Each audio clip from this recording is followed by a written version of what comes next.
OK, alors voici un exemple d'une source qui n'est pas fiable, si on veut.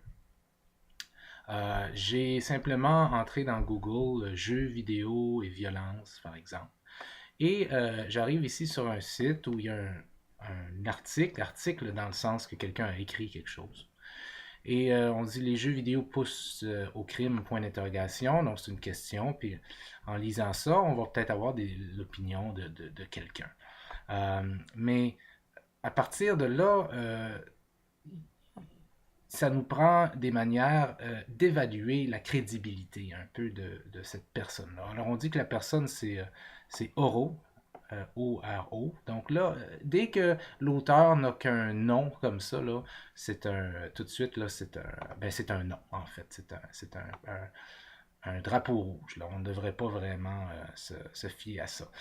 En plus, c'est dans un forum sur les jeux vidéo, donc c'est vraiment pas une source valide ou fiable, dans le sens que ce n'est pas un site qui donne des informations scientifiques. Là. Et c'est un site justement où il y a des commentaires et tout ça. Alors, est-ce qu'on peut trouver quelque chose à propos de ce Oro-là? Ben, si on va simplement sur Google et on tape Oro, on va retrouver un paquet de trucs.